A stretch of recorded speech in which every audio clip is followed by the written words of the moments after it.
Online discourse sucks, and I don't know about you, but the past few months have proven extremely intolerable. From Twitter users trying to figure out the moral ethics of billionaires dying, to Taylor Swift drama 24/7 because no one can simply listen to Paris Privacy sign on the door and on my page and on the whole world. and understand the lyrics. To celebrity culture thriving and running rampant as per usual. It's feeling like 2020 again. And this amount of internet toxicity and TikToks being made about shit no one cares about, it's just, I don't know. I've been avoiding it all, turning off my phone and just going outside. Okay, so I've been a little bit invested in a few things, but mainly about the recent news of everyone's favorite and self-proclaimed weird aunt, Colleen. You know her and I know her, and literally everyone knows her. Everyone and their mother has made a tweet, a YouTube essay, a TikTok about it, especially after her recent apology video. And some things I've noticed about these video essays is some of them are purely informational and address the facts with little to no opinion. Others are more for entertainment factor, again, because Colleen went out with an ukulele and sang her apology, and now it is humorous to us. And regardless of which way the video is stanced, I can't help but get this weird feeling like these creators just don't get it.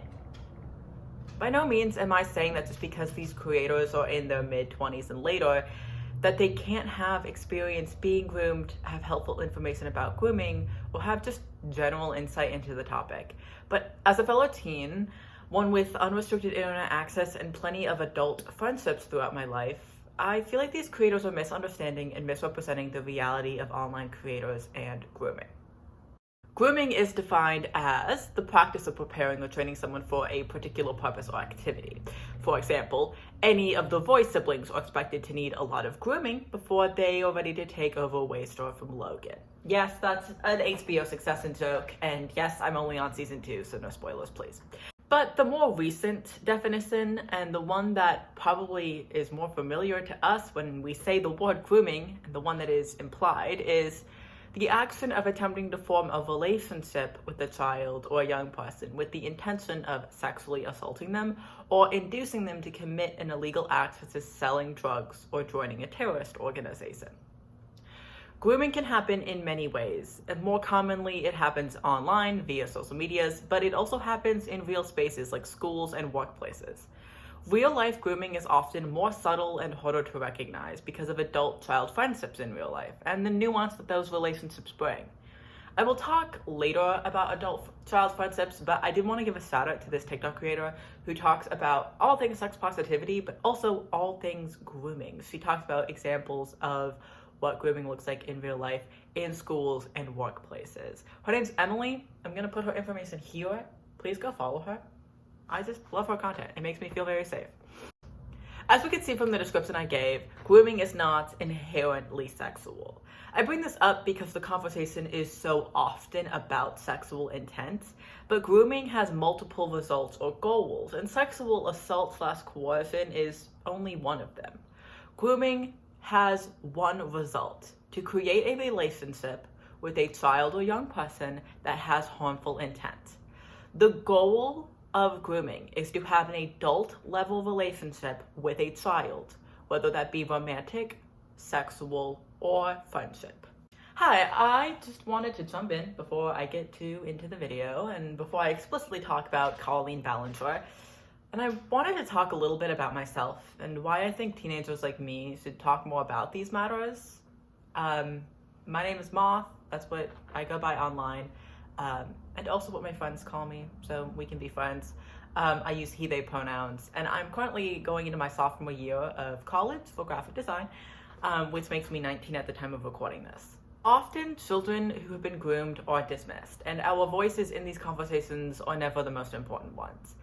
Think about 3 years ago, when a 17-year-old said an adult woman was exploiting them as a child, and the responses ranged from people saying shit like mistakes of the past don't define someone's self today, to I can't believe that she's having to publicly apologize for being human.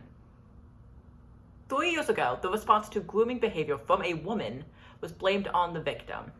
And it is never our fault. I so often hear this point of view about grooming victims saying that we are simply dumb or we sort of seen it. Or they put blame on our parents for not caring about us. Online grooming is an adult's fault. And that adult is the adult who is actively creating a harmful relationship with a child. The internet is insanely new. And my parents, who are Gen X, and other parents don't know how it works, and they don't know how online grooming happens in reality. It happened to me in high school with a college-aged friend in real life, and to adults like my parents, it seemed perfectly normal because I also had normal friendships with college-aged people. And surprisingly, non-controlling parents don't look through every text on their teenager's phone.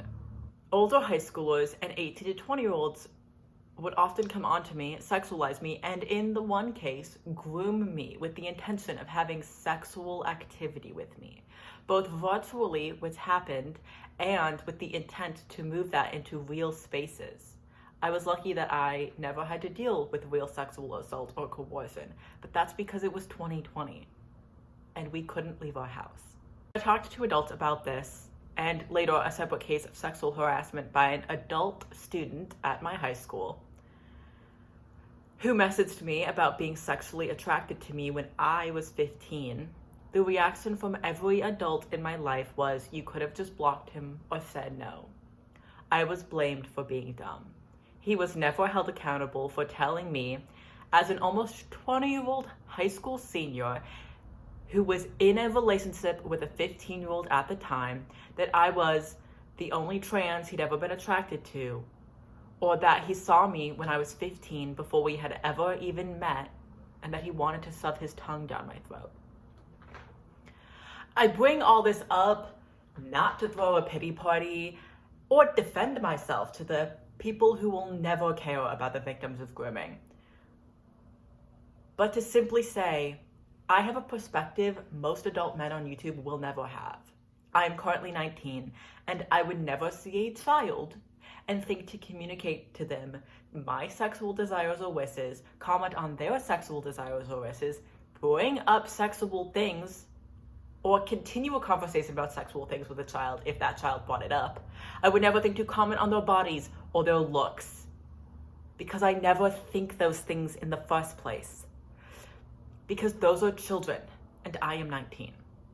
I have many friends who are children still. I have friends who are 15, 16, 17, 18. I'm 19. I have friends who are currently in high school, and those are people that I knew when I was in high school, or their family friends, or the people I work with.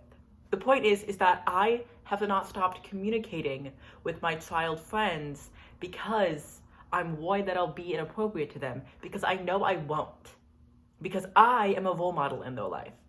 And my goal is to be a role model and to be there in 10 years when we're peers again.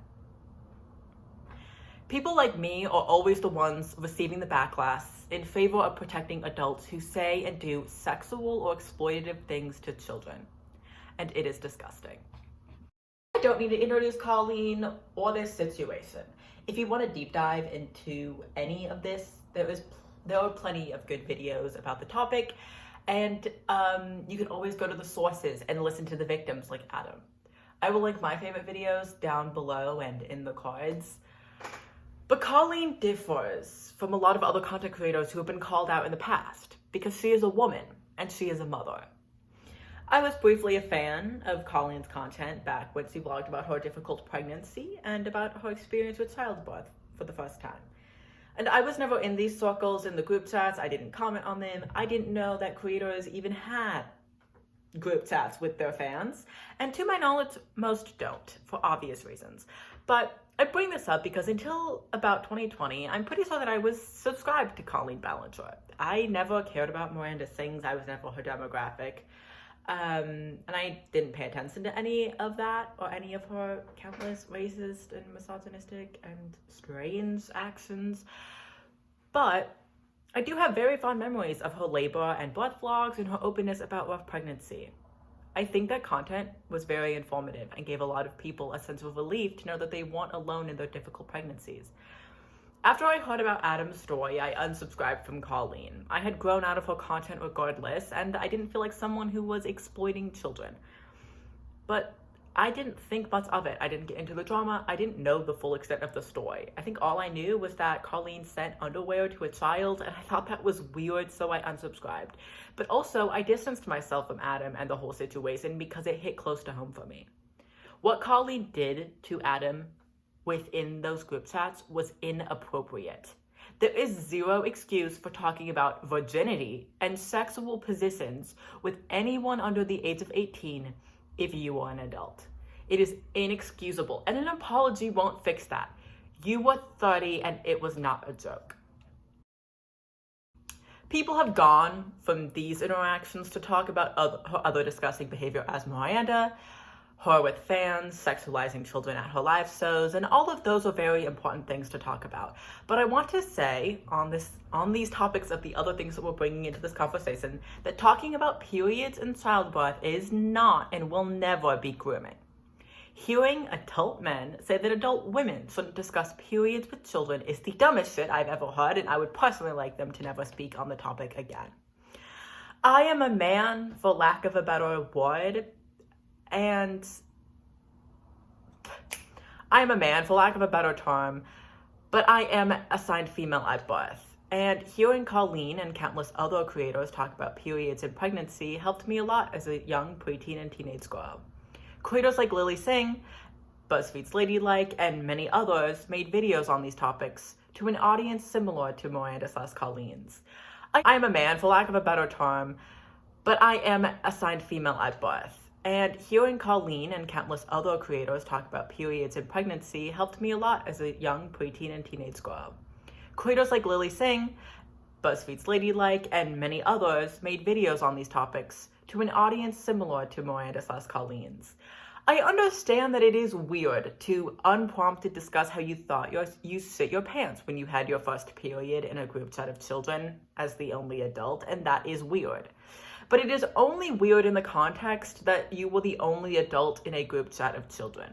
It is not weird to be an adult woman discussing periods with teenagers who have periods.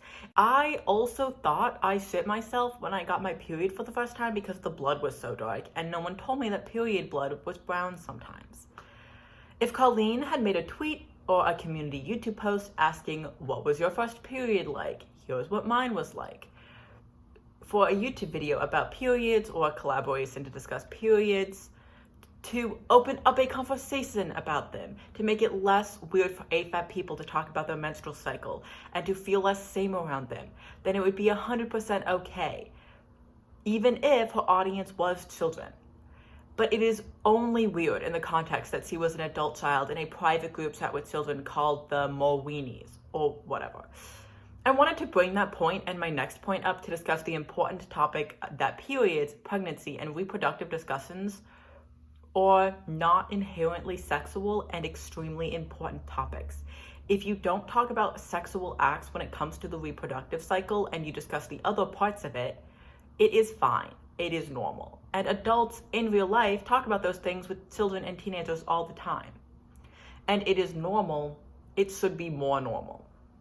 Women and AFAB people need a community to understand each other, need spaces where teenagers and adults alike can discuss their vaginal health and pregnancies, because otherwise, what would AFAB people do? They'd get sick, they'd feel shame, and they'd die, like they did for centuries. My second point on this topic is about Jojo Siwa watching Colleen's birth video. I saw this brought up by maybe one or two creators. It wasn't super big. It was in one of the videos I watched, but it felt really off topic to bring up, so that's why I'm bringing it up here. Yeah, it's kind of weird because that's Jojo Siwa's adult friend and her adult vagina that is uncensored in the video that Jojo watched. And regardless of how I feel about Jojo Siwa and her recent ad campaigns with groomers, I just really don't think it was that big of a deal. Maybe it is weird, but Jojo voices in the video that Colleen is more uncomfortable than she is. And birthing videos are educational. It is a natural part of life, and oftentimes it's really cool. It is kind of gross, but JoJo was a teenager, not a 10-year-old, who had to agree to do this, and from the looks of it, was totally down. I don't know, it just felt weird to bring up, as if Colleen was trying to make JoJo uncomfortable or expose herself to a child, when clearly this is just a friendship between an adult and a child, and a video about birth, which is, at the end of the day, educational. They do it in schools sometimes, to my knowledge. If I had a friend when I was a teenager up till now say, I took a video of me giving birth, want to see, I'd say yes. Maybe I'm a freak maybe I'm just weird because I really think childbirth is cool, but I think it's normal.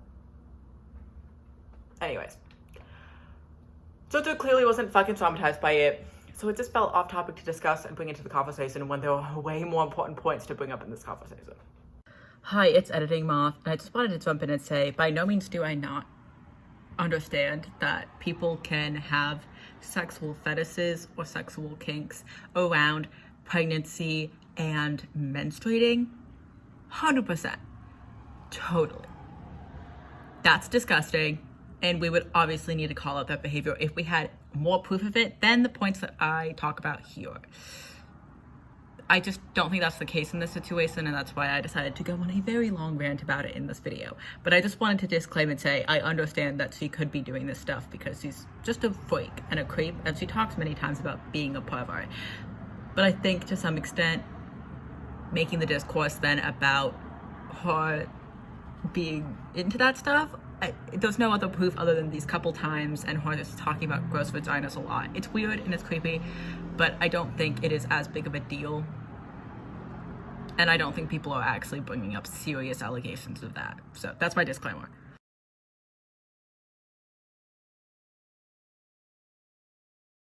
Not to out myself as an avid Tumblr user from ages 12 to now, but I was groomed online, so that does make sense.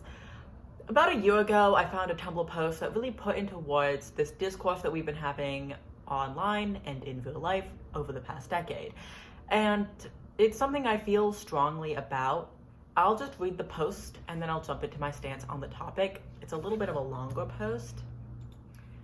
So I'm gonna skip a couple parts of this reblog chain because there is an added conversation about queer identities, but I'm going to skip to the parts that I think are most important. So,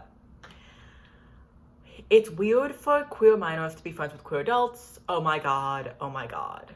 Intergenerational community support, especially in a community that is split so much age-wise as the queer community, is immensely fucking important.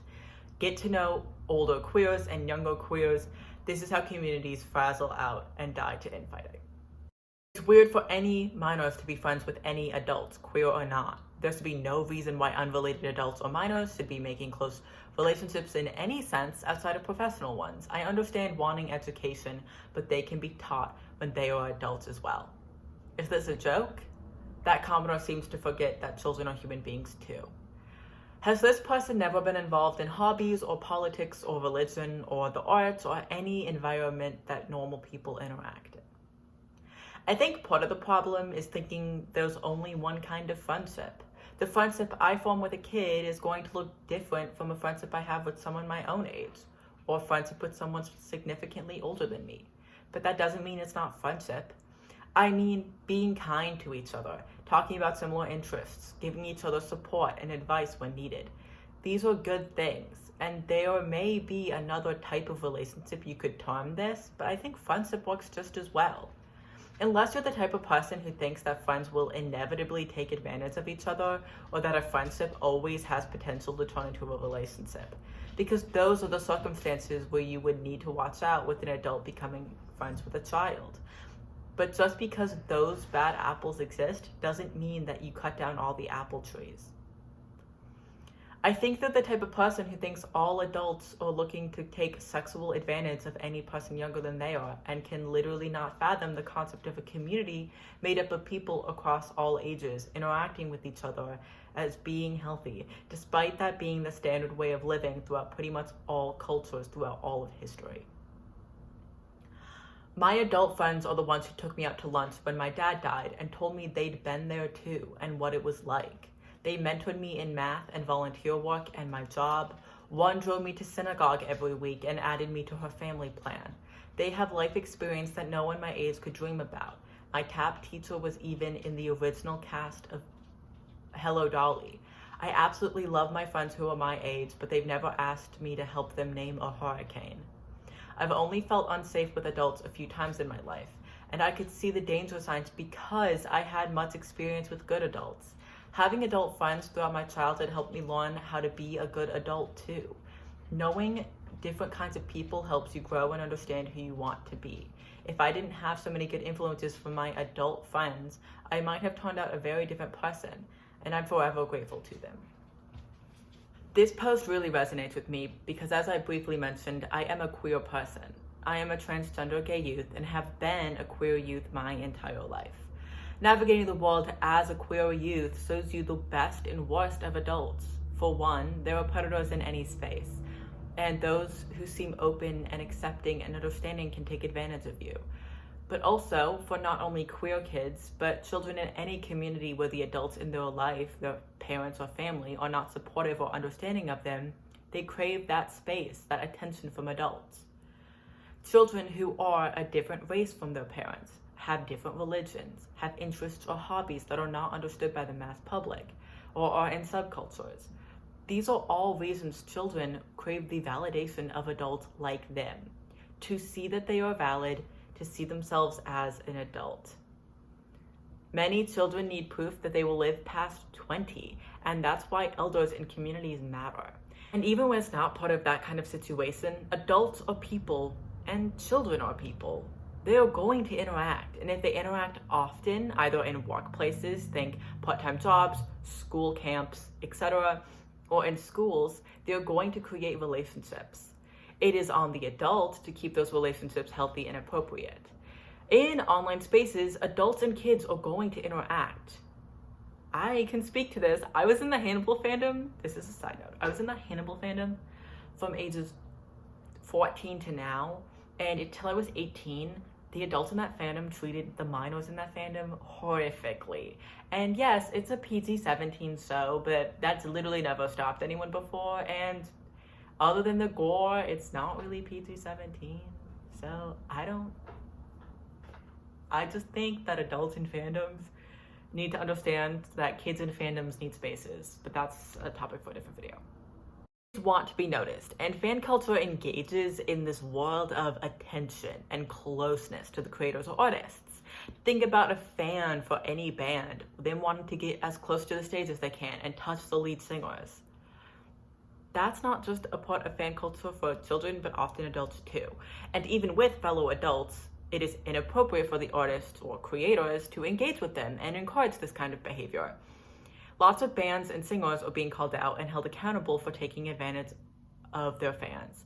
If someone thinks that you are above the law, if you are a god, or if you are the most important thing in their life, it is always inappropriate to have relationships with them. It is going to be unhealthy.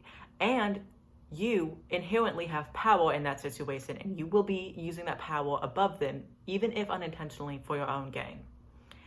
Kids want attention, and especially these days, attention from these creators that they look up to, that they stan, that they have blogs about, that they have shrines to. And yes, that child needs to understand that parasocial friendships aren't relationships, but when adults like Colleen make it out to be a friendship, that child is never going to develop friendships or relationships properly. Colleen's relationships with children were started because they loved her.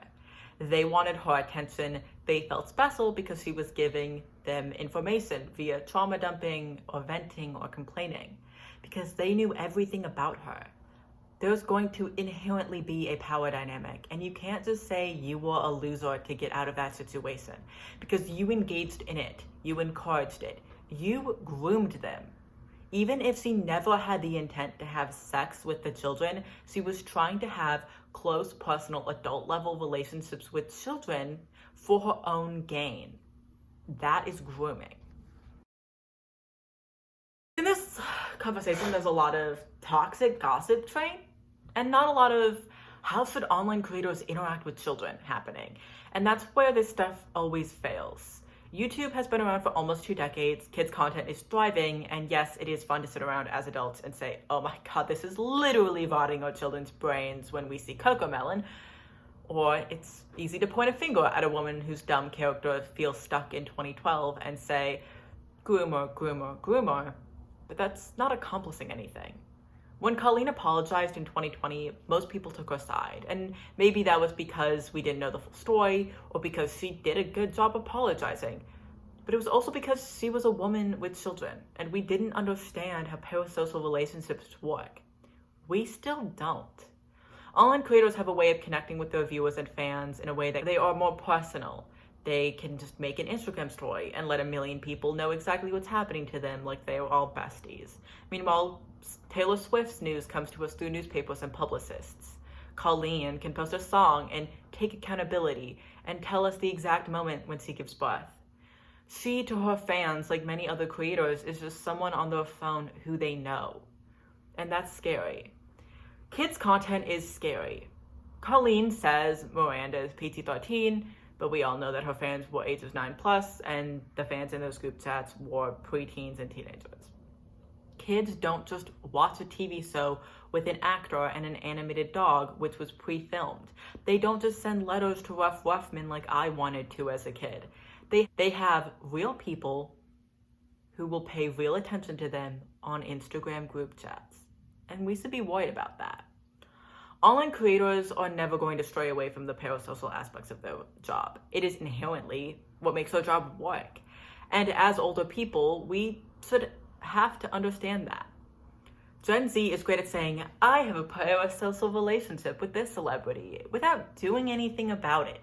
I myself try very hard not to just follow people I'd like to be buddies with or care about the aspects of their life.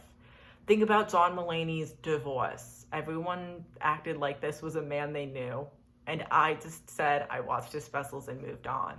I don't care about people's boyfriends or their children or their lives because I'm not in a relationship with them, and I'm not going to benefit from having an opinion on it.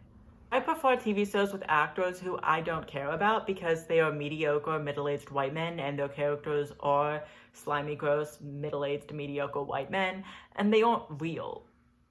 Whenever I've met bands or artists that I look up to, I try to just treat them like real people.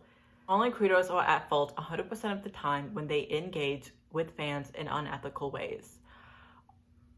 It is their job to not do that, especially to children.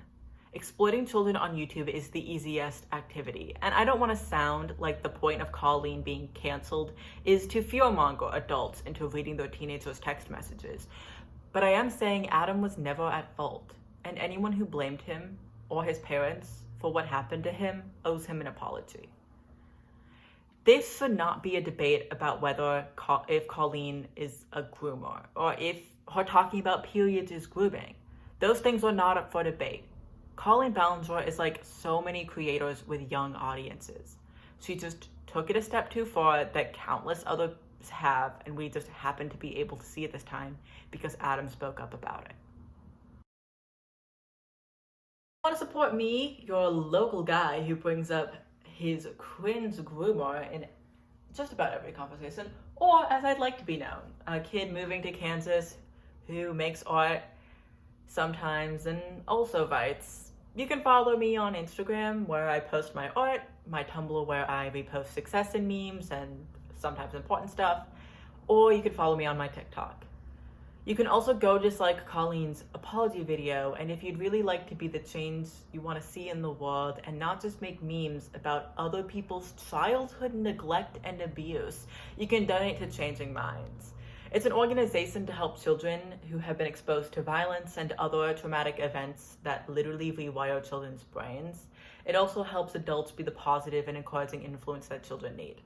As someone with a brain that was literally rewired due to trauma, this place does have a weird-ass website, but I do encourage you to donate if you have the means to do so. Yeah, ugh. And if you are broke like I am, please speak out. Memes will last literally a month. Howie Mandel will forget about his apology TikTok about the prolapsed anus. And YouTube creators will make their money off their videos, and in 2 years, another OG YouTuber will be exposed. Because power changes people, and parasocial relationships benefit no one. I also encourage Colleen to get therapy, because I know she can afford it, and for all content creators to distance themselves from their fans. Thanks for watching. I hope you learned something. I hope you felt seen if you have been a victim of grooming. If you have PTSD, I encourage you to talk about it. It does help. And this is my first real YouTube video. I probably will never make one again because this takes a lot of time and effort. So, you can subscribe to my channel if you care. And I'll probably never see you again. Bye.